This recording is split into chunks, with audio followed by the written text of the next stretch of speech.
call to order now. We'll start off with a pledge of allegiance.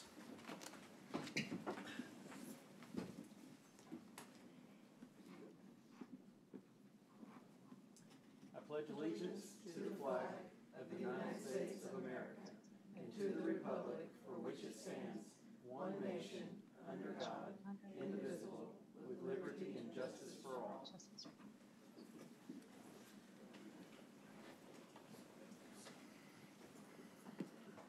Okay, I will move into a work session, presentation discussion regarding membership to the American Planning Association for Planning and Zoning Commissioners. All right. Thank you, Chairman. Elena Helton, City Planner. I am pleased to announce that this year City Council approved the budget for membership for the commissioners to the American Planning Association. This is a national nonprofit organization that really does a lot in regards to publishing, research, and providing resources, not just for practicing planners, but also public officials such as city council members and planning and zoning commissioners. So we're very excited to be able to provide this service to the commission. I think this is the first time that we've been able to do that in several years. And so as a member of the American Planning Association, there's just a lot of different benefits. And so we're just going to briefly go over some of those today. And so, sorry, I took the stairs and I'm still out of breath, so give me just a second. So one of the perks of being a member to the American Planning Association is resources. So APA publishes most of the materials used to educate planning commissioners, zoning board members, in general, practicing planners. It allows unlimited membership to current and archived publications, including the monthly publication called Planning Magazine. And it helps provide kind of current trends and topics, things that are going on in other parts of the world and in other parts of the country that are just of current topic and things that the commission might be interested in, including trends such as AI, things associated with legalizing certain land uses that aren't typically legalized, things associated with public health that maybe traditionally weren't part of the planning conversation. So this will be something that you'll have unlimited access to online, day or night, and then there's also opportunities for in-person training. So as part of your membership, you'll have access to our local Texas chapter, and part of that is online webcast series. They also have archived series where you can go back and watch. You can also attend live conferences. So every year, the Texas APA has a state planning conference, and I think what we're going to end up doing is splitting you guys half and half. So one year, we'll have 3 or 2 of you go, and then the next year, we'll have the other half go. So that way you guys can go and learn and then come back and teach the rest of us about all the awesome things you learned at the conference. So that's just a brief overview. Again, some of the publications that are include Planning Magazine, which is a monthly magazine that's publicized online and in written. So we'll have an online version, and you guys will be able to pick up physical copies and then review at your leisure. They also issue general reports on different topics. So there's what we call PAS reports on things like comprehensive planning, environmental planning, planning for student housing. Any planning topic that you can think of, there's a PAS report out there for it. So you guys will be able to access those online as well. Zoning practice is more of a practical publication that gives you real life scenarios of different zoning issues and how different commissions have addressed those issues. Things that are happening in other communities, not just in Texas, but nationwide. And then the commissioner is specific to things that typically come up that might be issues for commissioners, such as ethics, legal issues, and general commissioner topics that wouldn't necessarily apply to the general public or the regular planning practitioner. There's also, again, applied research. So there's specific topic research for green communities, for hazards planning, especially when it comes to natural disasters, and then planning and community health, including mental health and physical health. And then they have a research knowledge base that just has general curated collections of different topics. Oh, sorry, I got ahead of myself. So just wanted to let you guys know that we did get approval for that budget. And so what we'll be doing is we'll be reaching out and giving you your own individual logins and passwords so you can go in and start looking through things. And then we'll be reaching out and getting to know your interest kind of in different conferences that you'd like to attend or different courses that you're interested in, and we can start setting that up for you. So just wanted to give you guys an update on that. And if you have any questions, you can feel free to reach out to staff and we'll get you connected. So does anyone have any questions about that? Yes, ma'am. When is the conference and where is it? So the state conference is held in October, so it's too late to sign up for this year's conference. But next year, we would let you guys know in advance, hey, there's a conference coming up, and they're in different cities. Typically, each state has chapter events in major cities. So Houston, Dallas, Galveston, but for Texas, they're typically held in mid-October. So that's when we would start planning for that in September and reaching out and seeing which of you want to participate. Because of COVID, they have a lot of that online now. So in 2020 was the first time they really provided a resource to have people attend online just because of the restrictions, but they've continued that. So there's online participation, and then there's quasi too. So we can work with you guys to figure out if there's just specific panel sessions that you want to attend. So you can kind of curate how you want to participate in that session, or you can go in person and enjoy the whole thing. So we can customize it to your preferences too. But it is nice to go in person because you really get to benefit from those side conversations that you have in between meetings and at some of those social events that you don't really get to benefit from an online interaction. So. I just wanted to say thank you, Elena, for putting it forth. I know we had a discussion a year ago about it, and now we get to go. So it's great. We're very excited. Yeah. Yeah, thank you. All right, so that is really a short work session. I also wanted to let you guys know that we have limited the next few meetings for October, November, December to one a month. So we won't be having second meetings for October, November, and December, but in January we'll have another conversation and talk about picking that back up and get some direction from the commission about that. So I know with the holidays it's always kind of busy anyway, and so we thought we'd provide some relief. Thank You're you. welcome. We appreciate it. Yes. All right, that concludes staff's presentation for the workshop. Okay, great. And we'll move into the open forum. In addition to public comment on agenda items, the commission offers an open forum whereby citizens may comment on governance issues over which the city of Nacogdoches has domain.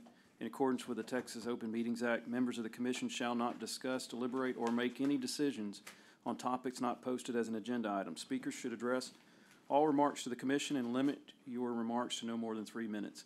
Is there anyone that has any comments to make on something that's not on a specific agenda tonight? Okay. We'll move to the consent agenda. Approval of the minutes. Consider an approval of the minutes from September 26, 2022 Planning and Zoning Commission meeting. Has everyone, commissioners, had an opportunity to review those minutes? You have a motion? I make a motion to approve the minutes. Second. Is there any discussion? Okay. All those in favor say aye. Aye. All those opposed say no. Okay, that carries. We will move into the regular agenda. 6A, consideration for discussion and possible action on items, 6B, consider request for historic overlay for Lot 90, City Block 42, located at 701 Cox Street.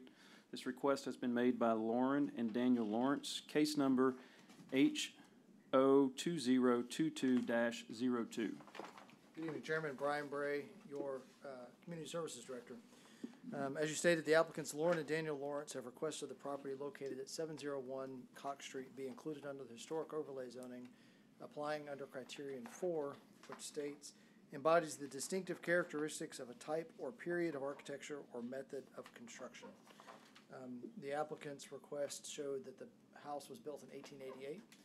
That closely aligns with what our historic site survey found, that it was circa 1890. So give or take 2 years, that falls within that range. They also stated that it is a single-story Victorian-style home, which indeed it is. And as you can see on the slide there in front of you, the pink-colored properties are already individually designated under historic overlay and applied for and were approved under the same criteria, where it embodies a distinctive style of architecture. There are multiple homes along Cox Street there that are all same period, with give or take 5-6 years of construction, that are the same style Victorian home. HLPC, the Historic Landmark Preservation Committee, met on October 3rd and unanimously voted to recommend carrying a recommendation forward to council for approval and made a finding that it met criterion 4. So Chairman, before you this evening, there are 6 criteria under section 50-130. They apply applied under number 4. And so planning and zoning must find that it does meet criteria for or does not meet, and then I will carry that recommendation either to approve or disapprove to the October 18th City Council meeting. I'd be happy to answer any questions. Any questions? Maggie, any questions? Okay. Thank you, sir. Elaine, is there any further comment by the city? No. Okay, thank you. Does the applicant, or you're here that wants to speak tonight? Okay. Would you like to speak and address the commission? No, I'm not trying to. Okay, thank you. Is there any other public, members of the public that would like to address the commission on this agenda item? Okay. Well, we'll close it. Close a public hearing. Is there any, call for a motion. Sorry, guys. I make a motion to approve. I'll second. Is there any discussion? Okay. And all those in favor say aye. Aye. All those opposed say no. Okay, and it carries. Moving to 6C, consider a request for approval of a specific use permit for manufactured home sales in a B2 general business district on Lot 93-E, City Block 56, and Lot 4 of the South Star Plaza subdivision located at 3411 South Street. This request has been made by Barnum Properties, case number SUP 2022-06. All right, thank you, Chairman. Elena Helton, City Planner. Again, this is a request for a specific use permit for a manufactured sales office. The property is zoned B2 general business. The zoning ordinance allows this use in a B2 general business district with approval of a specific use permit. And this process allows staff, the commission, and council to review these types of requests and then impose any conditions if necessary. And so looking at the screen, this is the preliminary SUP site plan that's been provided by the applicant. The property is the site of a vacant restaurant building that's been vacant for some years, and the applicant is proposing to essentially utilize all the existing infrastructure, so the existing driveway, the existing parking, but they'll be demolishing that vacant building and replacing it with a new office for their sales area. And then the property behind that will be their inventory, where they'll actually store these model homes for people to come in, tour, and so on and so forth. So there is essentially no new infrastructure with the request. And the applicant has stated that generally these types of uses generate about 90% of their sales straight from the manufacturer. So people will come to the site, they'll view and tour these model homes, and then typically they'll custom order those straight from the manufacturer. So the amount of on-site sales really is limited to more of a display lot. And then those customers work directly with the sales representative and manufacturer to customize the unit. There was some, we did have conversations with the applicant about traffic impacts and how maneuvering those manufactured homes on and off the property could impact the property, especially because it's such close proximity to the loop and that additional traffic. And so the moving of these types of buildings actually requires a special permit from TxDOT, and it's a one-time permit location, so every building has to get a new permit. And essentially they restrict the location and time of day that those deliveries take place. So typically they take place prior to 6 a.m., so that way they're not occurring during peak hours and it doesn't create a lot of conflict with other traffic in the area. So that was a conversation that we had, and the applicant is in attendance if you guys have more questions about that. But I did want to note that because that was something that we discussed specifically with the applicant. Again, this is primarily a vacant lot, and so the redevelopment will utilize all the existing infrastructure except for replacing the building, and then there'll be paving in the rear lot for the inventory. The future land use plan does designate this area as commercial, and so again, this isn't a zone change, but the use is consistent with the commercial uses that are permitted under that district, so staff find that it is compliant with the future land use plan. We did notify property owners within 200 feet, and we did receive a last-minute response from the owners of the Sonic that's located just to the south in support of the request, but it was earlier this afternoon, so we didn't get time to share it with the commission, but we did put a copy of it in your packet, so you should have a copy at your place. But beyond that, we haven't received any input from those notifications other than just general inquiries about the request. These are some images of the subject property. And so you see this is a vacant restaurant building, and then you see the construction of the flyover that's located just kind of east and north of the property. There is a access easement that goes under that flyover to allow for additional access. And again, it'll be paved, but it won't be general access for the manufactured sales area. They'll be utilizing that existing driveway off of South Street. Again, these are just some more images of the subject property and kind of some character photos of what those adjacent properties look like today. That's an image of that access easement. All right. So the conditions for approval are the same conditions that are reviewed whenever we're reviewing a zone change or an amendment to the zoning map. We did go through these specific criteria in the staff report, so I won't go through them in great detail again, but again, staff does find that the request meets all of the criteria for approval. And essentially, the site plan that's included in your packet will be adopted as part of that ordinance. So there's a couple of different options for the commission this evening. You can approve the specific use permit as presented. You could approve it with conditions or additional restrictions, or you could deny the specific use permit. Staff is recommending approval of the specific use permit based on the restrictions that we know will be in place with the deliveries of the individual buildings through TxDOT. And the applicant is essentially requesting to bring the property up to code in regards to landscaping and really upgrade that facility and get rid of a vacant structure. And so with that, the applicant is actually in attendance and they have prepared a presentation for the commission. So before we open it up for public comment, the applicant has requested to share some material with the commission, but before I do that, I want to open it up for questions from the commission about the request. I have a couple of questions.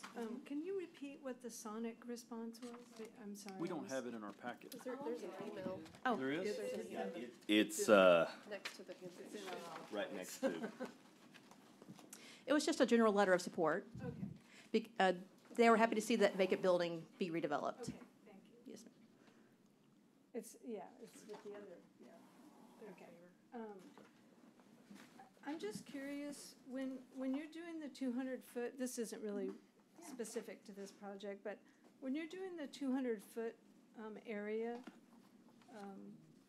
what do you do with roads and easements? Are they subtracted out of the total? They are not. So the 200-foot includes all of that land area within that 200-foot buffer. Well, but you're not sending a letter to the highway, and they don't have an opportunity to respond, so.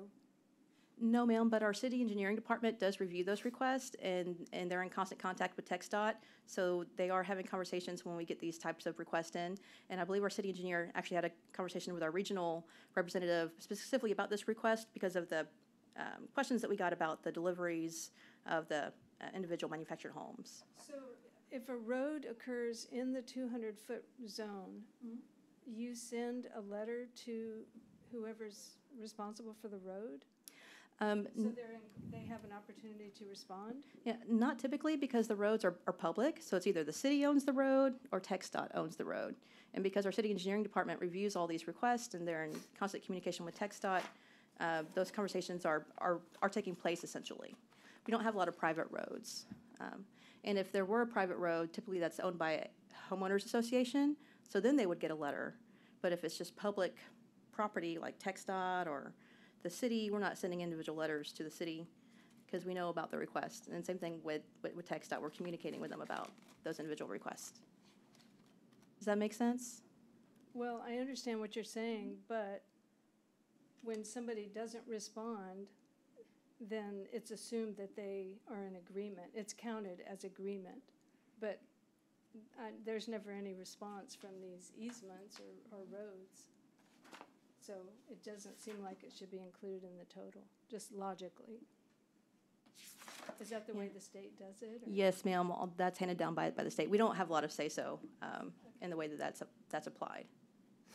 Okay, Okay, thanks. you're welcome.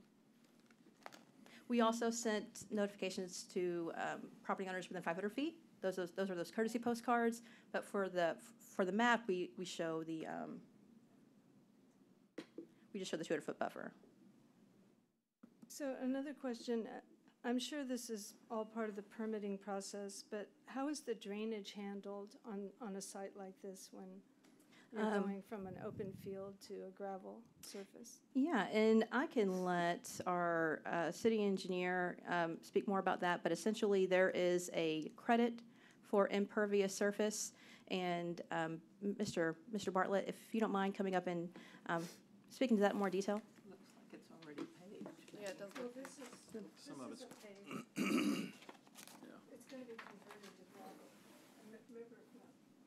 I'm Good thinking evening. of what happened last. Hello, sir. Steve Bartlett, city engineer. And so to answer your question, of course, at this stage, there's no design, so there's no calculations as such. So basically, what we tell you is that they will be held to follow our current ordinances, which one of those includes drainage as well.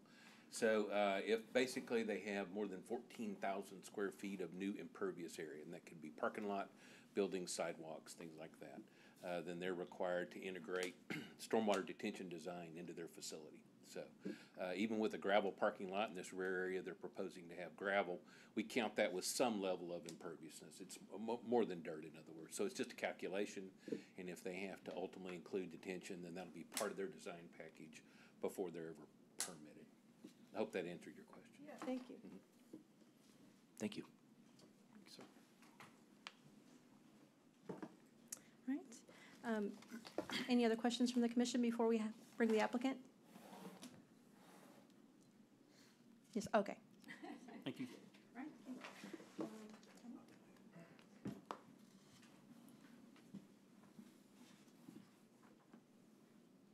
Probably skip ahead a little bit, this next. Yeah, 'cause they were like the parking. Good afternoon, everybody, I appreciate your time, my name is Eddie Johansson, and I'm from Nacogdoches. George, Eddie, will you state your full name and address, please? my name is Eddie Johansson, I currently live in Frisco, Texas, 5815 Midnight Moon, 75036. My business partner, George Barm, couldn't be here today, he's out of town, and so I'll be speaking for the both of us. George and I are both native of Nacogdoches and graduated Nacogdoches High School, and we're excited to hopefully be a part of making South Nacogdoches better. I know that the Oyo Hotel's been purchased, and we're excited to see that get renovated. When we think of manufactured homes, we think of the past, and they've come so far. In 2014, when the standards really changed through HUD, these homes are being built with 2x4s on 16-inch centers. They've got proper wiring like any home you would buy, and they're so much more affordable for people. And so Lufkin has 6 dealerships right now. We have none. This is definitely something outside of the city limits, obviously, and for surrounding counties, and a lot of our Nacogdoches citizens are going to Lufkin, and it's going to create jobs, insulation. There's all the things that go along with buying a new home. The company we're working with is Mobile Home Warehouse. They started 18 months ago in Oklahoma. They've quickly become #1 in Oklahoma in total sales as far as delivery to properties. They're moving into Texas, New Waverly, Athens, Franklin, Tennessee is going up also, and we're excited to be a part of a growing business. As you can see here, this is actually the inside of one of the homes. These things can be upgraded. Like Elena mentioned, people do a lot of upgrading, so it really just come here to order, pick out what they want. Within 60 to 90 days, these things are delivered straight from the factory to the actual site. Here's some more pictures of the interiors. You can really go as far as you want to as far as making these things as nice as you want. You know, the biggest part about this is affordability. You know, I didn't know until I started doing research that the median household income in Nacogdoches is $44,000.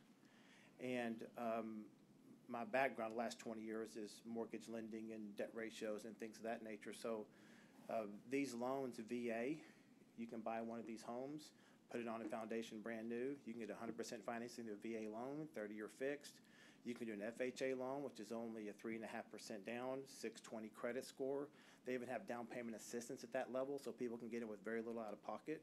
Everything outside the loop in Nacogdoches is USDA. That's 100% financing. When you have a lot family, they zone off a acre that goes towards the equity of the automated underwriting system before approval to buy homes. And when you look at the median income and 35% of your income, that only allows $1,297 a month for a qualifying mortgage payment. And so it's not a lot of money. I found a comp here was a $147,000 home outside the loop. And if you stick and brick build a home, it's $156 a foot. So it's really expensive for people to be able to just have an acre that their parents gave them and actually build a home on it for their family.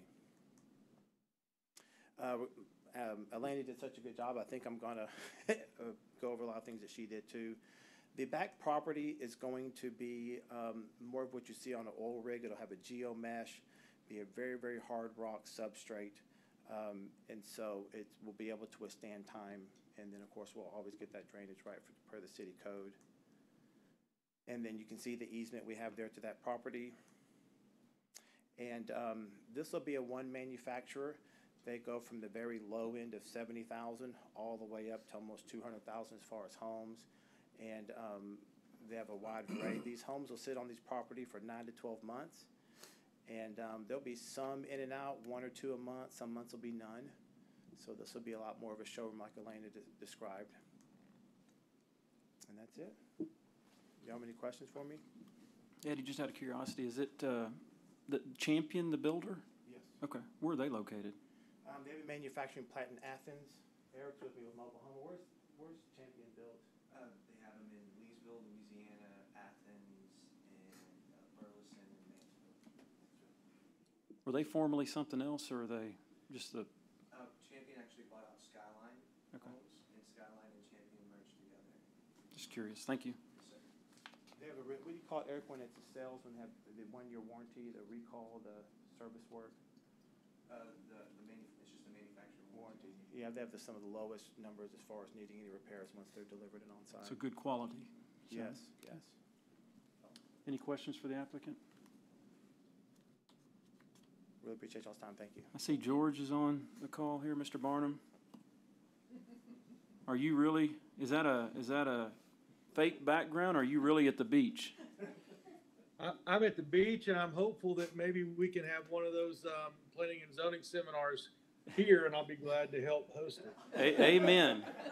Your lips to God's ears, please. Amen. No, Eddie's super confident, and as well as Eric. Those guys have done a lot of work. We've done a lot of homework, and what we think is bringing a very quality product to Nacogdoches, and I appreciate y'all's consideration. Thank you, sir. Thank you for joining. Thank you. Thank you, Mr. Barnum. Okay. We'll move on. Is there any public comment on this matter?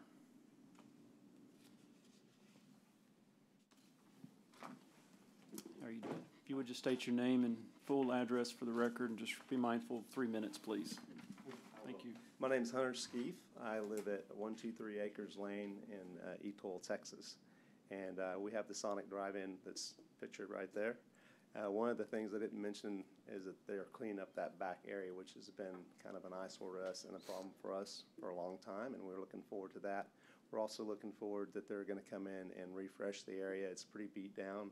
We've lost a lot of sales over the last couple of years dealing with all the construction and stuff, and so we're really excited about maybe seeing some new potential customers out of this, and just seeing somebody that wants to invest some money down there because everybody's been fleeing. And so for us, this is a really good deal, and we look forward to it. So just wanted you to know that's how we feel in that area.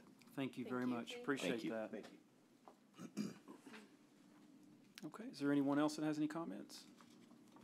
And we'll close it to public comments. Does anyone have a motion? Want to make a motion? See, Eddie, we had one stolen last time, so the cameras are fixated on that thing now. I'll make a motion to approve the special use permit. I will second. Okay. Is there any discussion around it? Okay. All those in favor? Say Aye. Aye. All those opposed, say no. Okay, so carries. We'll move on to, Rhonda, just a minute ago, the other two, I don't know if I spoke up, so it was unanimous on the prior two as well. Okay, just making sure. Thank you, guys. Eddie, thank you for coming in. Thank you. George, thanks for Thank you so joining. much. Yes, from the beach, George. Yeah, rubbing it in. Yeah, we're slightly jealous here. Thank you. Okay, moving on to 6D, consider a request to amend a specific use permit for a RV park in a B2 General Business District on Lot 1, Block 1 of the Westward Subdivision Phase 3, located at 5001 Northwest Stallings Drive. This request has been made by Western Pines RV Park LLC, case number SUP 2022-07. Thank you, Chairman. Again, Elena Helton. This is the location of an existing RV park. This item actually came before the commission in October of 2019, where they updated their specific use permit for an expansion. Since then, the property has changed hands, and the new property owners have a modified concept plan that they'd like to present to the Planning and Zoning Commission and City Council. Again, this property is zoned B2 General Business, which does allow for an RV park, again, with a specific use permit to allow staff, the commission, and council to review these requests and make any conditions if necessary. So the property in total is approximately 9 acres. It's actually slightly smaller than the original SUP, but it has more spaces and more green space. So it's a more efficient design than the initial concept plan that was approved a couple of years ago. It's going to be done in 2 phases as proposed by the applicant. The pink phase is the first phase. This is where they'll install the drainage for the entire facility, as well as the landscaping and streetscaping along the frontage road. And they'll also be installing some oversized RV spaces in the rear of the property. So that way, during construction of the second phase, there's not a lot of conflict. And so the second phase of the specific use permit will include several of the shared amenities and green space, including a laundry and recreation facilities, a dog park, a child's kind of playground area, and just general open space for people to walk and stretch their legs. In the packet, we also included a proposal letter that gave more specific details as to the different improvements and when they would be made. This also includes upgrading the existing spaces, so providing for updated electric utilities, water, sewer, and paving. And so that's just a summary of the request. There's 27 existing spaces there now.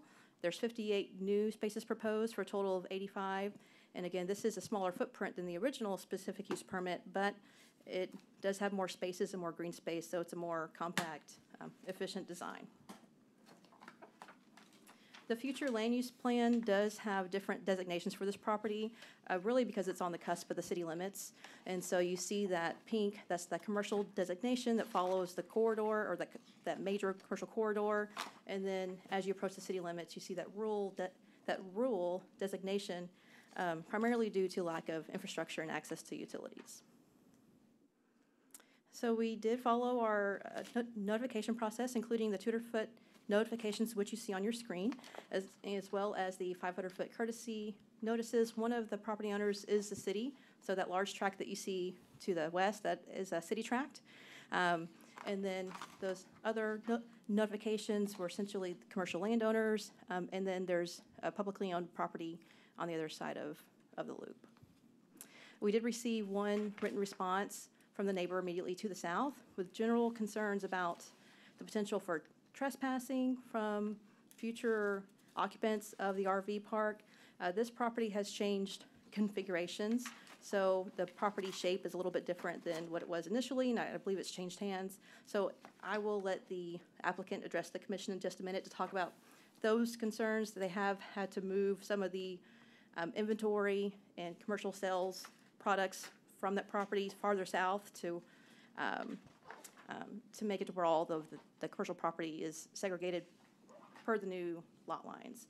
So I just wanted to provide a little bit of background information, but generally there was concerns about the potential for occupants of the RV park trespassing onto the adjacent property. There is no fence proposed at this time, but there's a drainage ditch that will essentially be provided as it's not provided as a barrier, but it may function as a barrier from the RV park to the adjacent property.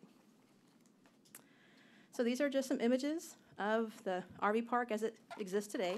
So you see there's some existing spaces along that frontage road. These are some character images of other property that's in the area. Again, this is along Northwest Stallings, our major expressway corridor. These are images of the area that will be phase 1 and 2.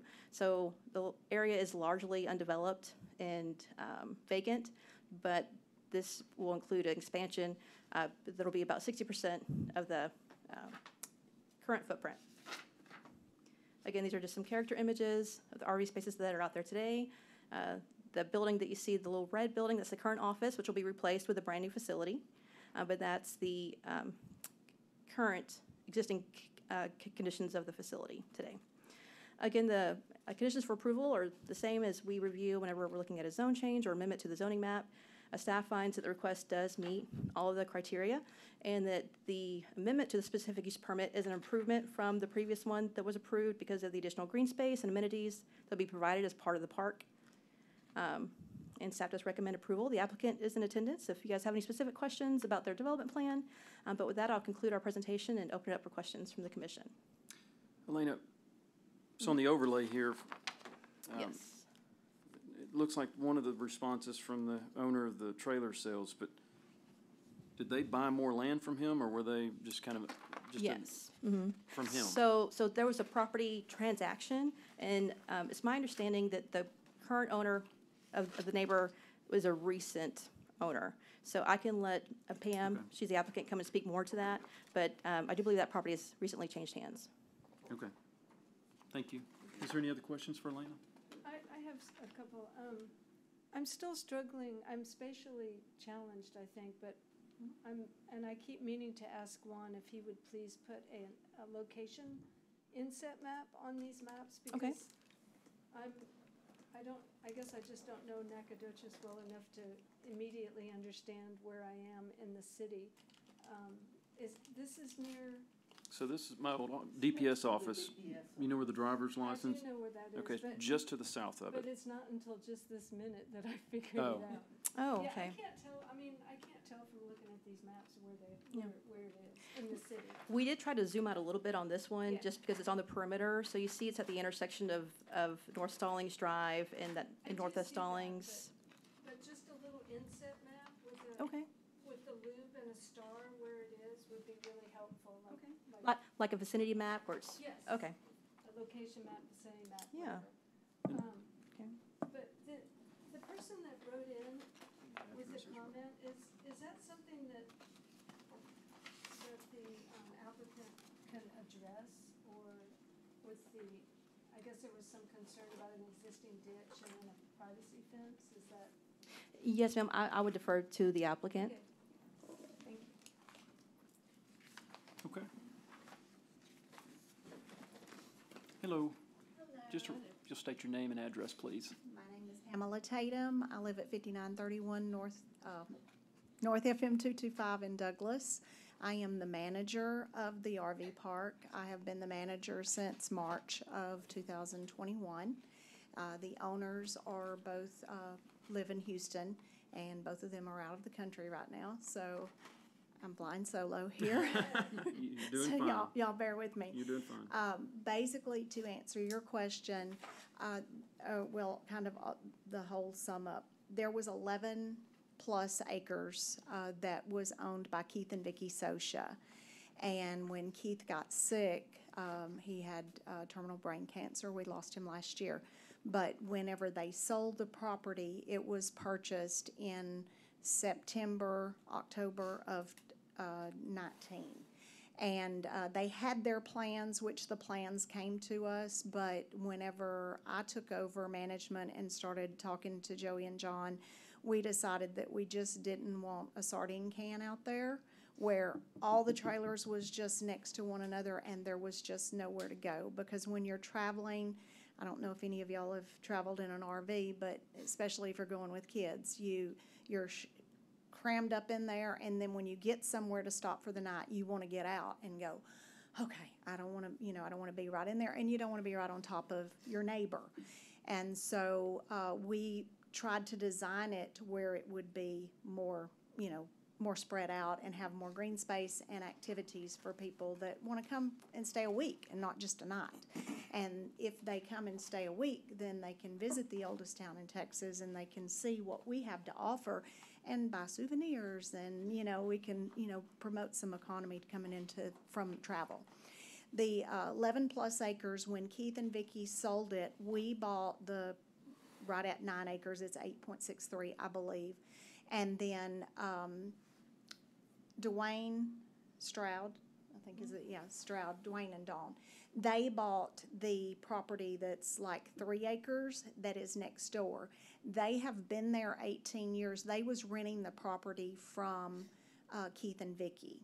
And probably they've been there longer than Keith and Vicki had it, so whoever was the previous owners, I think Ricky Nelson was a manager, and I'm not sure exactly right off the top of my head who all had it. But anyway, they bought that 3.5 acres, which they had been leasing from the Socias. And they had been using part of the property all the way to the drainage ditch. And they, whenever we told them that we're going to be talking about doing expansion, we told them that we needed them to move their buildings and get it off of our property, because we was going to be rerouting the drainage ditch, improving the drainage ditch, because what's there now flows into a huge culvert that goes up underneath 59 and drains on the other side. And it has been times that it has backed up with sand, because all of the drainage from the back of the property, the city property, is a sand pit back there. And so it comes in, and I've even had to make some phone calls and get some help getting it cleaned out this past spring, because it did flood. And so that's part of, we're working with Everett Griffin Engineering in Lufkin, Rick Freeman. He designed the original plans for the Socias, and we have talked to him about our change in plans, and the drainage ditch will pretty much stay the same. There will be a detention, and we're working with Steve on what all the requirements will be, but those will all be included in the plans. So with Mr. Stroud, So he owns 4925, the parcel to the south? yes, he's directly to the south, and on the overlay, you can see the buildings are actually, that's before he moved them off of our property. So he has since moved them? He has moved them. Just further south, I presume. Yes, he moved them over into into his property area, and he has put a short 3-strand slick wire fence. But he did request that we put a privacy fence, but I mean, I don't know what a privacy fence would do, because all you have to do is walk around the corner on the street side and go right in. I don't know where the vandalism he thinks is coming from us. We have not had any children in the park. We do now, currently, but they've only been there like 2 months. And I have security cameras all over that park, and I see every movement, and I do not see them kids going over there. Now, it could have happened before I got the cameras up, and before, because when I took over, we did have some children in the park, but they've long been gone. So. Do you have anything else? No. Question, I have a question. Okay. So on the proposed part, is that going to be a concrete, asphalt, crushed gravel? Just out of curiosity. We are still negotiating that, which my designer was supposed to be here tonight, and I got stood up. So Who's your designer? Well, Edward Works. Okay. Is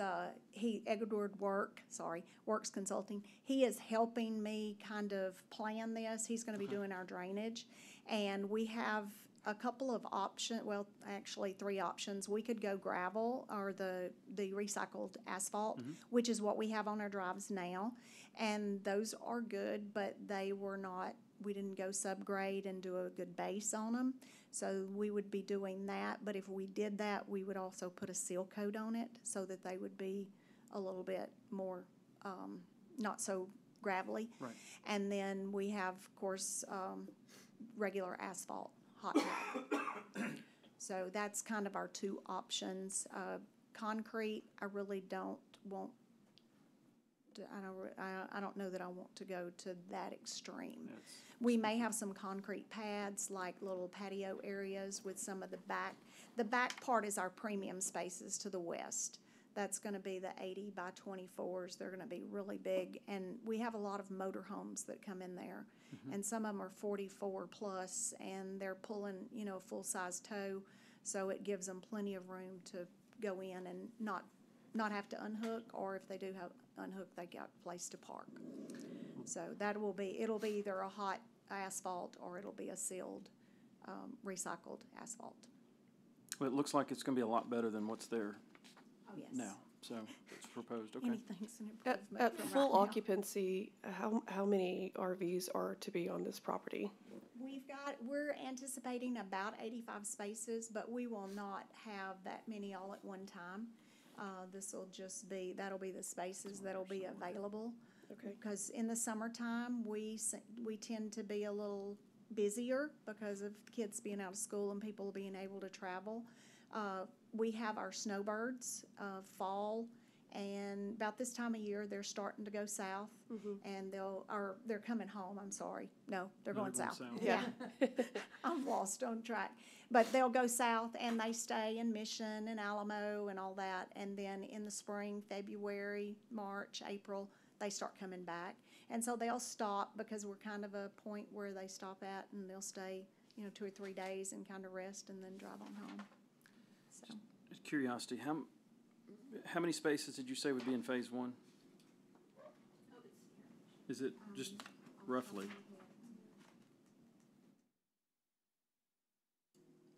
um, 58, okay. yeah, I believe there's 13, so it would be 26 spaces that would be in phase one, because there's 13 in 26. each row. So that would be 26. And just from your experience, how much is, and this is just trying to learn this here, how much is transient and how much is permanent living, or do you allow permanent living in your park? Well, we do have full-time, and we call it full-time. It's not permanent. It's full-time spaces, people going through transition. I just had a city police officer that he and his wife and their family has moved in, and they're doing it so that they can save some money to build a house or buy a house or whatever so it's kind of, we've got some college students that are there for the semester. They may leave their unit there when they go home between semesters, but they're going to be there for a time while they're going to school. I have nurses, I have physical therapists that come in and stay for their 3 months that they do contract with the hospitals.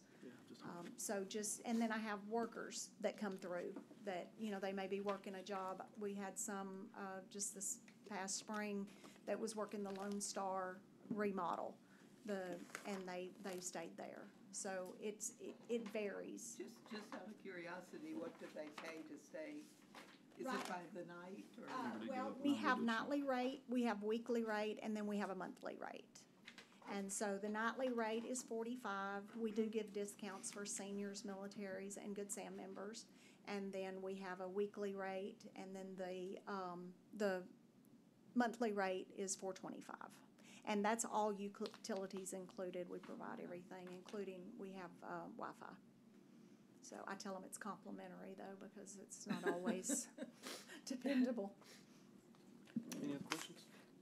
One more question. You did mention the drainage ditch again. Could you go over that again with us? Okay, on the south side of the property from the Yes, back, ma'am.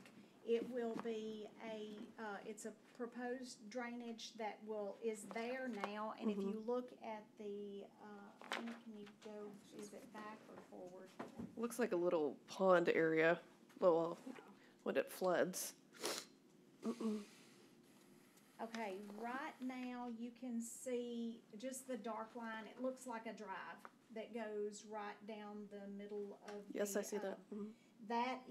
That's the drainage ditch now, and then it comes over and you can kind of see the shadow of there's a billboard down there on the front where the trees are gonna be on the overlay. That's about kind of where the drain, there's a 6 foot, is that culvert 6 foot? Yeah, a little bit smaller. that goes up underneath 59. So all of it comes from the back, which there's a smaller culvert at the back. Okay. I think there's like a 2 or 3 foot culvert at the back that will direct that. And so the drain would be moved over to you see the arrows on the? Yes, I do. Okay, it would be to the left of that, and it's about 40 foot wide. Okay. And it would be at grade, so it wouldn't have the berm. It would be at grade. So it's actually gonna help both property owners because all of that water will be diverted into that drain down Okay. to the ditch. Perfect. So access is through, you have 2 different access points? Or is that multiple access points off of an access road? Okay, currently, we have 4 drives as well as the street that goes between us and DPS, and you can go into the back, which is a lot of my bigger units come in that way because my curbs are so small, they need to be widened. But back when it was built, they was little bitty trailers, so now it's too big.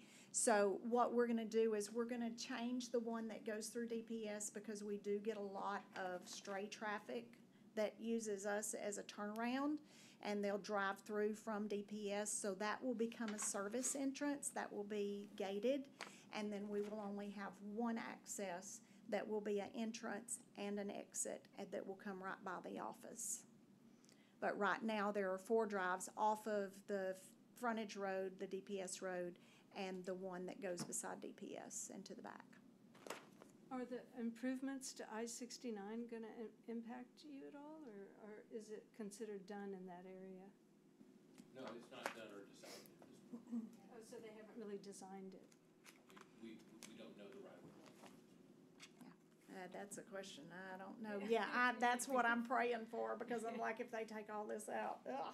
Yeah, But that we would will not deal be with it good. when we, Because you're but right up against their. right, but we are, what our improvements are moving our spaces further Back. off of that, Yeah. that DPS drive so that we can have some trees, and we also have to have some drainage on that front because of the water that even though we put it in the drain, still we've got water that comes off, Yeah. so. Well, thank you very much. Thank you. Thank you very much. Is there anyone joining us that has any comments? No, there's no, No one else? there's no one Okay. remoting in for this item. All right, we will close to public comments and do call for a motion.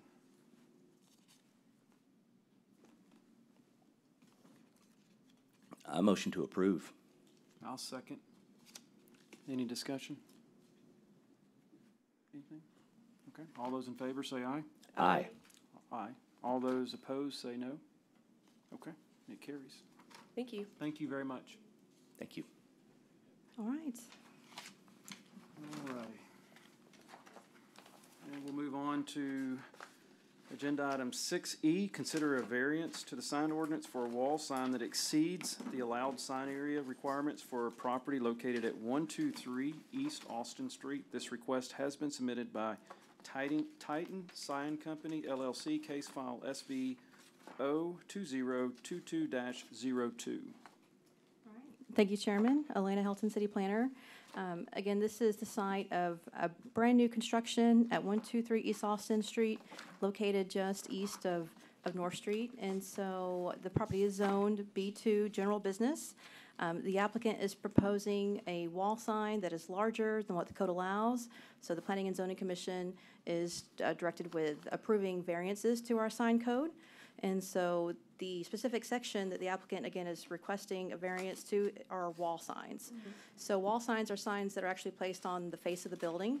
And what the regulations state is that wall signage for each occupancy or tenant shall not exceed 1.5 square feet in sign area for each linear feet of that occupancy's building frontage. So think of a building, the width of the building facing a public street. And so depending on the orientation of the building, impacts the amount of wall signage they can have, because depending on the orientation, it could be wider or more narrow. And so based on the orientation, and we'll take a look at the site plan in just a minute, the maximum area for wall sign that this particular tenant could benefit from is 54 square feet. They are proposing 203 square feet, which is 149 over the maximum. This is a layout, a preliminary layout of the property. The final site plan does look a lot like this, but it's just slightly different. There's some additional parking on the north side of the property, but other than that, it's generally the same. So this shows you where those wall signs are in relation to the building. So it's wall sign A1, A2, and A3, and all the signs are very similar. And so we'll get right into it. This is the portion of the building actually facing the public street. So the building frontage along Austin Street, and the applicant is proposing 61 square feet. And you see, essentially, we draw a geometric square or rectangle around all of the area that is being included as part of the sign, and that's how we come to that calculation. The applicant is essentially proposing the same sign, but a little bit larger on the east and west elevation. So as you're driving down East Austin Street, you would see the wall sign, and essentially these are the primary entrances and drive-through portions of the building. And the applicant also has a pole sign that's already been approved as part of the site plan construction. So this is the final approved site plan. So you can see that the applicant or the property owner has oriented the building in such a way to really limit the building frontage along East Austin Street, thereby limiting their maximum sign area. These are some photos of the property, and so you can see the property's been scraped. There were some existing single-family homes there, and the property is currently under construction.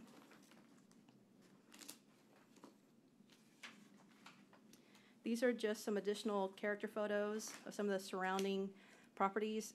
You can see in the upper left-hand photo, just north of this property is another commercial development that's under construction, including washateria, and some additional retail uses. So this area is experiencing redevelopment and reinvestment. That's good. The conditions for approval are outlined on your screen. We also talked about those in detail in the staff report. Essentially, staff finds that there's no hardship in relation to the property. This property is similarly situated as other properties in the area, and there's no unique physical constraint that would be different from other properties in the area. So therefore, staff recommends denial of the variance request strictly due to the lack of a hardship and the lack of unique circumstances associated with the property.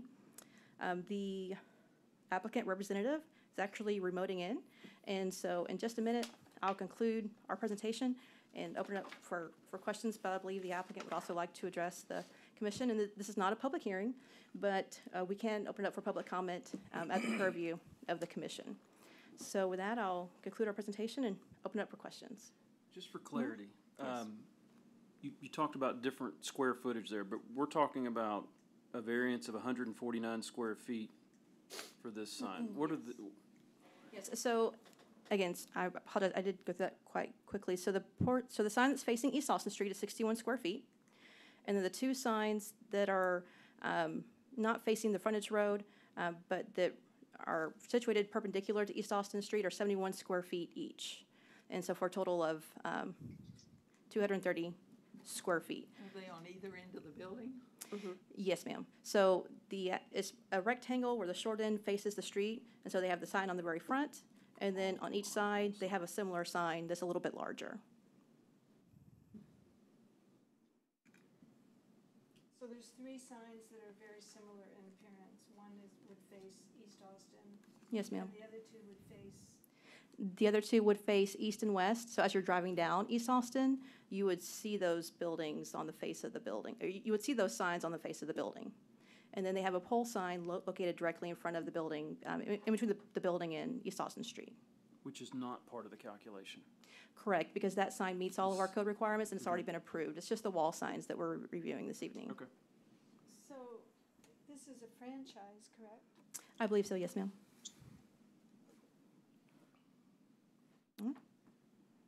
Are you recommending against the approval? Yes, ma'am, strictly due to the lack of unique circumstance and hardship of the property. This property is similarly situated to other properties in the area. We actually, there's another commercial development under construction right next door, and they've been able to comply with our code requirements. And so it makes it difficult to recommend approval when there's other commercial development happening in the area that is complying with our minimum codes. But beyond that, it's essentially a technical review. And so we don't have any concerns about the request being materially detrimental to the adjacent property owners or it creating a nuisance necessarily. It's essentially just a lack of hardship and a lack of unique circumstance. So in this picture here, I'm sorry, this. Okay, right there, to the east and west. Yes, ma'am. Is that area is 36%? Yeah. Austin Street is. Let me show you a diagram. So Austin, and on the diagram, they note it as Austin Boulevard, but it's Austin Street. So you can see that the skinny part of the building is facing Austin Street, and then the long portions of the building where the drive-through facilities, those are the east and west. And the signs are towards the front. Yes, ma'am. Yes, ma'am. Yeah. So would the applicant just either not have a sign at all or shrink that to the size that's allowable? Yeah, I think we can ask that of the applicant. They are on the call, and so we can. Kathy, are you there? Yes. Do you want to introduce yourself? You. Yes, hi. My name is Kathy Song. I'm from Titan Sign Company. The client could join the meeting, but we're representing the franchisee to the location. Okay. So can I make comments? Yeah, you can. Will you state your name? Kathy, if you would, please state your name. Well, you stated your name. Will you state your address, please? Sure. So my name is Kathy Song, and then the address of this location is 123 East Austin Street, Nacogdoches, Texas, 75965. We're located in San Antonio, Texas, 2643, Moss Rock, San Antonio, Texas, 78230. Okay, thank you. You can make comments. Okay, so the client, I just wanted to kind of give a history of the location. This is HTO, and they sell mostly tea and coffee. It's fairly a new franchise, but they're one of the fastest growing franchise in the United States currently.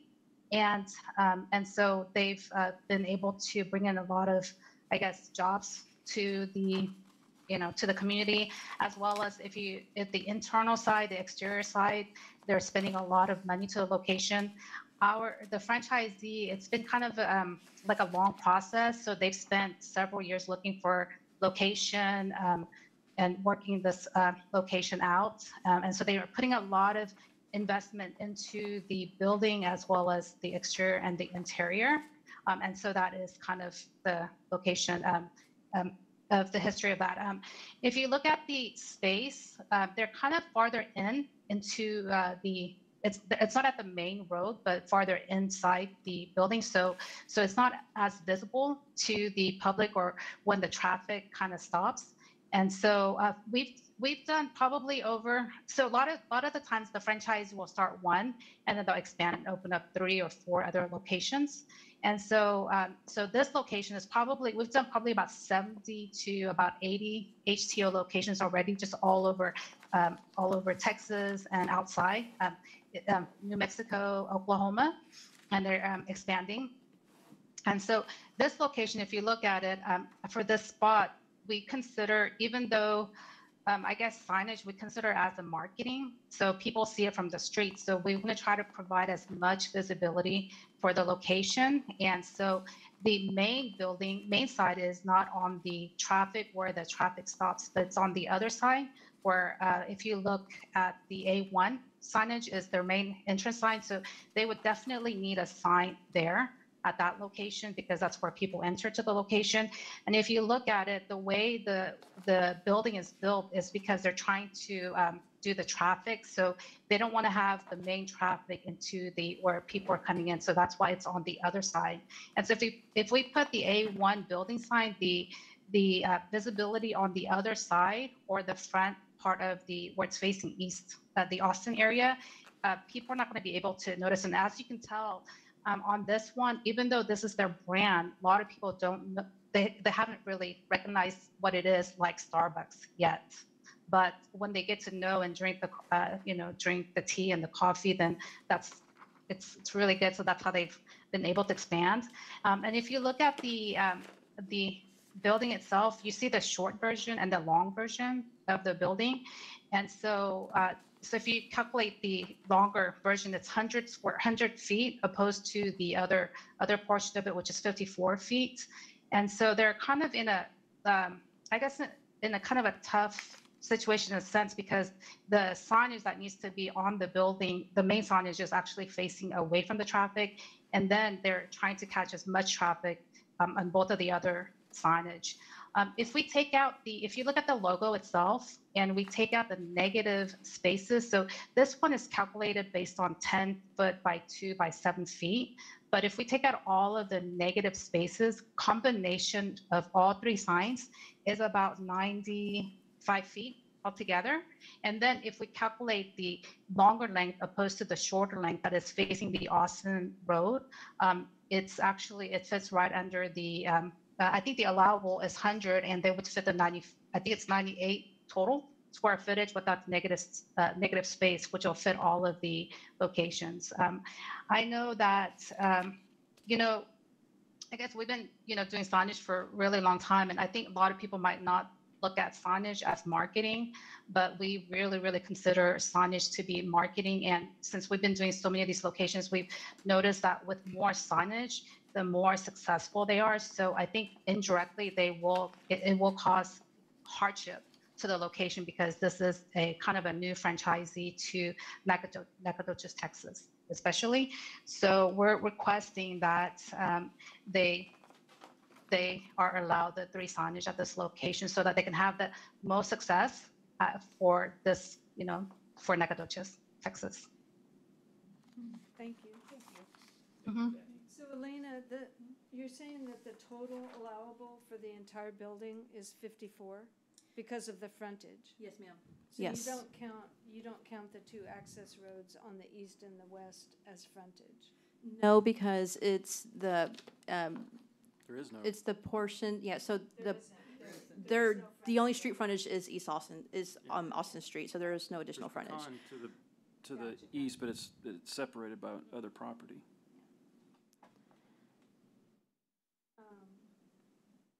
So Kathy is saying that A1 is the most important, and A2 is right around, well, it's 61 square feet. So that would only leave them with 1 sign if that one, that's pretty close, but. Yes, and so the maximum allowed, again, is 54 square feet. And the way that we calculate the sign area, the way that we measure it is we look at the copier logo and the area that's being, the portion of the building that's being utilized as the background, and then we draw a geometric shape. If there's no irregular shape, we actually allow people to calculate individual letters and do it that way, so it gives them some more room. But because of their logo design and the shape of the Texas, the Texas shape is part of the sign. So it makes it difficult to provide a precise calculation because of the letters. You can do a sharp rectangle, but it's really that Texas shape that's adding so much square foot to the overall signage. If it was just the letters, she's right, it would be much less. But the Texas shape is part of the logo, and that's what's creating, I think, the issue. Do they not think that since the only way that traffic is going to go by this place is on Austin Street, that a pole sign and the sign on the front of the building where the entrance is wouldn't be enough? Most of the businesses in town, that's all the signage they have. It's probably going to be mostly transient, local, traffic. One thing I will say, Kathy, is that in about 1 month, everybody in Nacogdoches will know exactly what this building is. Yeah. I think, okay. That's working in your favor anyway. Yeah. Everybody's already wondering what it's going to be, so. Yeah. Oh, good. I'm hoping for an Good. HEB, but I guess that's not going to happen. Still hoping. Yeah. Always. Can I make a comment? Absolutely. Another comments? Okay. So on the other street over by North Street, there's a Kentucky Fried Chicken, and there's other restaurants that are out there that have a lot more, signage over there. And I understand that they're facing the North Street sign, and so they might have more square footage on their signage. And then also, if you look at it, they don't have any kind of, if you look at Kentucky Fried Chicken, you have the logo, of it, but there's no negative space to that location. So the calculation that we did with the negative space, the technical portion of it is that A1 is 34 square footage, A2 is 30 square footage, and A3 is 34 square footage without the negative space that they have. And I know that I guess a lot of people might know after the first month, but from doing this for for a lot of the locations at different cities all over, we noticed that they are definitely more successful with more signage. They really are. And so even though it might, right now, because I know that we're talking about not causing any hardship for this, I guess for this location because of, but from what we notice is that they'll have a lot more success. Whenever there's parking space and people are coming out of Walgreens, they'll be, the sign will be visible. When people are parked or north and West Austin and they look at the signage, it's going to be visible. So the main sign is actually just coming from the side of the Pecan Street towards the signage, opposed to having having visibility on the Austin north side as well as people coming out. You don't think they'd see your pole sign that's sticking way up in the air? They do, but that pole sign, if you look at the logo, it's very tiny. So if we just count just the square footage, it's probably about 14 square footage opposed to the building signage. And so when they're, I guess, driving, they might see it, but the actual main building sign that's on the building is going to be a lot more visible to them, for them. And around that area, they have, like Kentucky Fried Chicken has a lot. Their signage is, really, big compared to the HTO logo that they have, and so it's just visibility-wise, it's just, not. I think if you put 3 of the HTO signage together, it might be one of the, KFC signage. Combination. Referencing KFC, is KFC compliant, or was there an exception on that one? So they've been there for 40 years. Yes.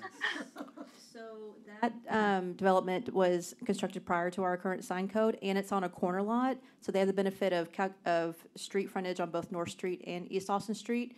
So on corner lots, you have more building frontage because you're literally, the building is facing 2 different streets. Gotcha. So they would have a larger allowable area anyway, just for the mere fact that they're on a street corner. And I'm going to just assume that our current codes weren't in place when that was built, and so I'm not sure if it's compliant or not, to be honest. Okay. They've been there a very long time. Elena, Yes. may I ask a question?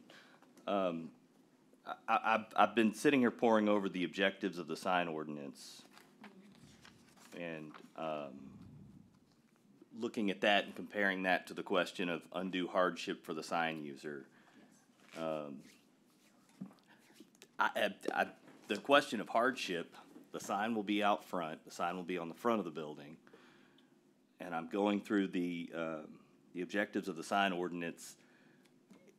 In a nutshell, can you put all 6 of these into, is it just to maintain balance and safety for properties around it and the customers and things like that? So the sign code has a number of functions. One is an aesthetic function. I think above all, we don't, if you go to Houston, there is no real sign regulations, and it can get very busy. It's not very attractive. It seems cluttered, and so it's an aesthetic ordinance firsthand. Second, it is a health safety because we do have setbacks for pole signs. So the taller your sign, the farther back it has to be. We have restrictions on luminaires, so how bright your sign can be. And the size also is in direct relation to your street frontage. So you don't have an oversized sign for your property. And so it's a couple of different things. It's life, health, safety, but it is a lot of aesthetics as well, and making sure we have consistent kind of looks for all of our commercial developments. Does that answer your question? Absolutely. Okay. Thank you. You're welcome. Yes, ma'am. Can we make comments, or do we have to defer the comments to? We can make a motion. Let's, Kathy, do you have anything else that you need to say? Yeah, actually, I wanted to make a comment on, I think there's a Burger King right by there too. And they have a lot of signage square footage as well on their signage Right, over there. Mhm. okay. I appreciate that. Anything else? Is there any other questions for Kathy specific? I have a question for Elena and maybe for Kathy. Is there room for compromise here? I mean, is it a straight yes or no, or is there some, do we have the ability to try and get her the visibility she needs without blowing the sign ordinance out of the water for fairness? Because, well. Yeah, well, and so to answer your question, yes. So you can approve the variance as presented by the applicant. You can deny the variance, or you can approve it with variations or conditions. So you can approve, because even the sign facing the street is too large. And so because it's 61 square feet, the maximum is 54. And so you could approve one sign, you could approve two signs, you can approve a general reduction of all the signs. So there is some room for conditions or modifying the request based on the discussion. Kathy, is the pole sign absolutely necessary? Because. Oh, it is. So the pole sign has been approved and meets code, so that's not part of the request. We did include an image of that in the Okay, material, but it's not just for included in the square reference. footage. No, ma'am. No, Okay. ma'am. It's just a lot Because- of negative space. I mean, well, I can't Just make on a the- comment yet. the signage. Yeah. Well, I have a comment. I knew I saw it somewhere, but I didn't realize it wasn't included in the square footage. Because frankly, the pole signs are objectionable aesthetically to me. Whereas I find this logo and on the wood, I find it to be very attractive. And unfortunately, it could be made a little bit smaller, but if it was made too small, it would look silly in that space. And normally, I wouldn't agree with the negative space comment that Kathy made, but in this case, it really does not look as big and annoying as the square footage. And I understand why you're calculating it that way, but I think it's very attractive. But I don't want to, I think that if the two side signs were much smaller, then people would see that it's there, and be able to identify the building, but the main large sign, well, I guess you could pick which one you want to be the main large sign, but, and you could go a little bit smaller than this, but. And this sign I wouldn't package go a will lot be approved as part of your approval, so this is what you're approving. If they come back and want to make structural changes, then we have to bring it back to the commission as well. So there are some assurances that this will. These are just my thoughts, I have no idea. I'm Elaine. just throwing that out there because I I used to be agree. a sign painter. Oh, 10 years of sign painting, so. I'm a real visual thinker, and I drive up toward North Street there regularly. The development that's going next to it, as you pass by the new space that's going next to it, as this sign is revealed, if it was smaller, a driver looks at it. If it was small enough that it became difficult for that person to read, does it become a hazard? So the sign there is lighting proposed with the sign, so will be backlit. So during the day, it looks like one thing, and then at night, it'll be illuminated. So I'm not sure that answers your question or not, but I've never heard of a sign being dangerous because it was too small. Well, I mean, like, maybe I should have said, at this size, I drive past, I can read it at a glance. If it's small enough that because of that shape of Texas, and we all are attracted to that, if I look and I think, okay, is it going to hold my attention longer because it's difficult to read? And I'm talking about the question was, is there space enough between those two developments that it will be revealed at a far enough distance that it can be read without turning your head to the side? So the adjacent construction, and you can kind of see the building in this image. So on the right side of the photo, you can see that's where that new building is going up right there. And the site plan that's approved has the HTO building located on the other side. So there'll be a parking lot in between the new construction to the east and this new building. So there will be sizable open area where there shouldn't be any kind of visual obstruction to the sign. Yeah. Does that make sense? Yeah. Okay. It does, thank you. But you're not going to drive in there to see what that building is. You're going to know what it is before you drive Well, in there. and really what I was saying is, would it be safer to just not have a sign than to try to shrink it down? Based on my experience, the larger, brighter signs are the more distracting, so those tend to be the more dangerous as far as distracted driving. Just from a, sign. I'll be honest with you, I'm not a big sign person to begin with, but I will tell you, I think if you say to this person, okay, you can have a humongous sign, then the next guy says, well, wait a minute, he has a humongous sign, why can't I have one? Or why can't mine be a little bigger than his so that you'll be sure to see my building? And the next thing you know, we've got ugly signs everywhere. So I think we have a sign ordinance for a reason. Well, we have an ordinance We in have an place, ordinance for a reason. and there's a process to demonstrate hardship as well. This is a 36% variance, and I'm trying to understand the hardship. I would defer to the applicant. Kathy, and we take this very seriously. It's a very large variance, and personally, I'm concerned about setting precedent here for other businesses, because once you do this, it opens it up. But can you explain the hardship here, a known hardship to this? Sure. So I actually want to address a few items, which is the aesthetics of it. We did try to, whenever we do the design, we actually kind of make it different sizing.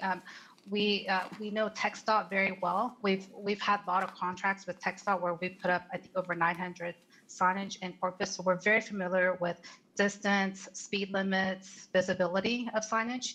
And so we're very familiar with that. So whenever we created the design of it, we try to meet all of the safety requirements as well as the aesthetics of it.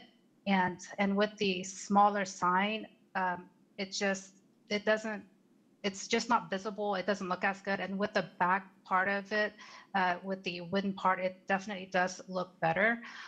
Regarding the hardship, if you look, like I was mentioning, we consider signage to be marketing. So whenever people are driving and since it's new, it's not like a Starbucks, it's new. So a lot of people will kind of see the signage, but if it's facing the other side, then they don't have as a higher chance of, I guess, success. And we want to try to give them as much success through signage as possible. We are the Spurs Vendor of the Year. And so we do a lot of the signage, and even with signage for restaurants, we were able to increase their business by 300% fold, 300% increase. So we consider signage to be very important, and there's other locations nearby with a lot more signage. It's just that they're smaller space. I mean, the orientation of the building is just smaller. And then the logo itself has a lot of negative space. And so we think that, I guess the hardship would be, lack of, visibility from when people stopping by. And we also consider it's kind of when they first come in, then they can, it'll grow by word of mouth. But the beginning is when they first start, we want to give as much success to the franchisee from the beginning. And signage, I think, has a lot to do with it. And even though it's just a few percentage of the whole, I guess, investment to the building, it really does create a lot of, I guess, business. Well, it'll create a lot more business with the three building signs that we're requesting. Kathy, have you been here and toured the road, and do you know the area? Have you been to Nacogdoches? I haven't been to Nacogdoches, but I have definitely surveyed the area over there. Okay. And I know the population of the size. We we're at other, I guess, cities with similar population. They all have 3 building signs. That's their branding. That's, we've been putting 3 building signs for almost all the locations. And so I haven't been there personally, but we, they did all the research of the location. No, I appreciate that. And, This- and the client is over there. Yep. I mean, this location is probably, I would guess, 90% transient drives by it every day. I would suspect. Me being one of them. So, okay, thank you. Sure. Anything else, Kathy? Are you? No, I think that's it. Okay, thank you so much. And there's no one here. There's no one on the line, so we'll close. I have one more question here. I'm sorry. For Kathy? No, it's for Elena. Just in all fairness, if you're multiplying the area of the sign by the maximum length and width, then you are overestimating the area of the sign, right? Because I'm looking at A2. 6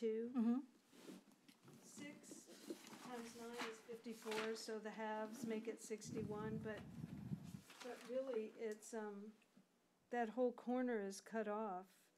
I mean, the actual area occupied by the sign is much smaller than 61.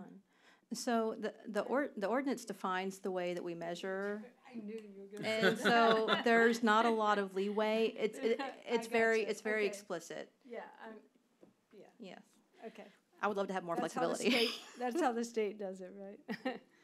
No, okay, that's good, but it is, I mean, I think it's very attractive, but. It is irregularly shaped, Yeah. Yes. and so that doesn't So the help. actual area Have to is- take into account for that. Yeah, well, but her calculations aren't allowed to, but I guess we can. We can. It's still 3 times bigger than the ordinance allows. Yeah. Yes, so, Okay. thank you for your patience. Oh, absolutely. Okay, we'll close it for public comment. And does anybody have a motion? I think these are beautiful designs. I really do. And I think they're wonderful for advertisement and promoting their business, but I'm struggling to see a demonstration of undue hardship, so I motion to deny. Second. Okay. Is there any discussion? Well, with the motion to deny, would this one sign, either A2 or A1, at these dimensions be allowed, even though you calculated it to be 61? So these calculations were actually provided by the applicant based on our definitions, and so these are just straight from the applicants. I added the 61 just to highlight, make it more easy to read, but essentially the maximum is 54 square feet. So they would have to shrink even, they would only be allowed one sign, and they would have to shrink it. Or 3 smaller ones, whichever. Yeah. Yes, ma'am. Okay, so that's what we're voting on, just to be clear. Okay. All right. Any other discussion? They can come back with a different proposal, is that correct? Yes, ma'am. Okay. Anything else? Okay. All those in favor say aye. Aye. Aye. And all those opposed say nay. Okay, motion denied. Kathy, thank you for your time. We appreciate it. Okay, so if it got denied, can we propose a different type of design, or is it just? Yes. Because Kathy, I'll give you a call tomorrow, and we'll talk about the process of amending your application and bringing it back to the commission. Sounds great. Sounds great. Thank you so much for your time. I really appreciate it. Thank you. Thank you for joining us, Kathy. See you again. Okay, thank you. Okay, bye-bye. Perhaps we need a new sign ordinance maybe, or Yes, or we do, expanded along with all of our other development I codes. have a We question definitely about do. that. Yes, ma'am. Are we strictly voting on the size, or is there room for us to be swayed by the actual appearance of the sign? Because it's not so much the size to me, it's the appearance. And that's an example of one that Right. didn't meet the size requirement, but really looked quite Attractive. nicer than most Yeah, signs in absolutely, yeah. Nacogdoches. So do we have that? It's kind of like a PD where the plan that they propose is what gets approved as part of the variance. So if they were to change the structure of the sign, which essentially would be the shape, then they would have to come back to the commission. And so there are some assurances as to what it's going to look like. And so the design is important. The design is an important element of the variance request because depending on the color, depending on the lighting, depending on the shape, as you said, what they're using as the background, to me, that impacts the character and aesthetics of the sign. And so if you guys were to approve it, that's what they would build. So Okay. other than that, we're not allowed to regulate building materials or design outside of a variance request. So But we're allowed to use our sense of can. aesthetics Yes, to ma'am. We can. approve or deny. yes. The concern becomes, So they're not, the- I mean, Yeah. the it's cons- their corporate logo. the concern for me personally is at what point, it becomes a matter of opinion at that point. And how do you, how do you, how do you weigh that against someone else who may have something that I find not attractive? I think this was a good looking sign. Yeah. I do. I think it's I really mean, I think it's a beautiful design. And I'm not talking about just the sign, I'm talking about the The whole whole Yeah, it looks building. the whole yeah. thing. I have a degree in art, and I'm looking at this going, this is beautiful. Nice. But it's that ordinance Can be too much. and the variance Yeah, requiring. 3 It signs, is too yeah, much. on 4. East Austin, 4 in Yeah. total. The polls, Essentially, you'd be, it's designed like And a it- high-density Oh, this is- populated traffic city. The signs on either side, the east and west signs, are not on roadways where people would drive by them anyway. No, they will see them. It's like, they will. They'll see them. Well, when you the, drive up and down West Austin, you would see it. But it's not 59 where you have, Right. you lose that one person that comes by once a month. Right. I mean, these, literally everybody that drives that. and also, the branding is going to be on everything. Yeah. It's going to be on the glass. It's going to be above the door in some capacity. I know that they will come back and do that within the ordinance, within the limitations of the ordinance. It's just, and that this is kind of what I was saying. If you shrink that down by, a factor that still requires variance or something, it feels like it either needs to be this or it needs to be this. Yeah. And the thing in the middle is what I was referring to earlier about, I teach high school students who are distracted by everything. You know what I mean? And I worry about those drivers as well. And so, I don't know, it all comes back to the variance requiring And it would look silly. undue hardship. If you get it too small, it would look silly on that space. exactly. And we will work with the applicant to look for different ways of modifying the design to allow them the maximum allotted area. So we'll bring back a revision. Well, I appreciate everyone taking it seriously, me personally. Any other future agenda items that we need to discuss or bring to the table for future talks? We Sign are ordinance? planning on taking those future agenda items that you guys requested last time back, but we want to have that conversation with our planning consultant, DTJ, since part of the comprehensive plan is evaluating that chapter on environment and natural resources. So we'd like them to be a part of that discussion with the commission. And so we're planning on doing that around December or January to kind of be more in line with their schedule for that. And so I just wanted to give you an update because I know last time you requested work session to talk about more of the environmental side of the review criteria. And so just want to let you know we are working on that. We didn't forget about it. But we haven't scheduled it. We didn't schedule it for this meeting or November, again, also for the holidays. We want to have as much attendance as we can, so. All right, Anything else? thank you. Nothing else? Thank you, guys. We'll adjourn.